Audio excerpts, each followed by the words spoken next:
पंचायत समिती कवटेमहांकाळची आमसभा दिनांक 30 मे 2025 रोजी।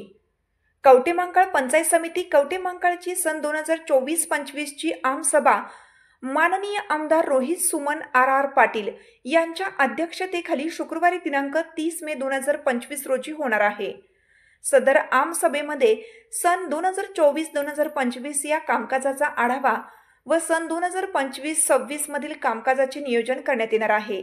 तरी कवटेमहांकाळ तालुक्यातील सर्व शासकीय, निमशासकीय महामंडळे व इतर कार्यालयांनी याची नोंद घ्यावी। तसेच आमसभेच्या अनुषंगाने प्रशासनाने कवटेमहांकाळ तालुक्यातील नागरिकांच्या तक्रारी व निवेदने मागवली आहेत। त्यासाठी 8 मे 2025 पर्यंत मुदत देण्यात आली होती। मात्र आता नागरिकांना तक्रारी निवेदन देण्यासाठी 20 मे 2025 पर्यंत मुदतवाढ देण्यात आली आहे। या मुदतीत प्राप्त झालेल्या तक्रारी निवेदने संबंधित विभागांना पाठवून नागरिकांच्या समस्यांचे निराकरण करण्याचा प्रयत्न केला जाणार आहे, तसे गटविकास अधिकारी चंद्रकांत बोडरे यांनी सांगितलं। विकासात्मक धोरणावर चर्चा करण्यासाठी आमसभेच्या निमित्ताने तालुक्यातील सर्व विभागाचे अधिकारी एकत्र येतात। मात्र गेल्या 16 वर्षापासून कवटेमहांकाळ पंचायत समितीची आमसभा घेण्यात आली नाही। आमसभेच्या माध्यमातून लोकप्रतिनिधी आणि शासकीय कर्मचारी आमने सामने येत असल्याने प्रश्नांची सोडवणूक होत असते। परिणामी तालुक्यातील सामान्य नागरिकांना आपले प्रश्न मांडण्यासाठी हक्काचे व्यासपीठ मिळत नव्हते।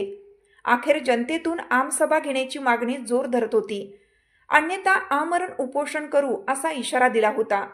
त्यानंतर आमदार रोहित सुमन आर पाटील यांनी आमसभा घेण्याचा निर्णय घेतला।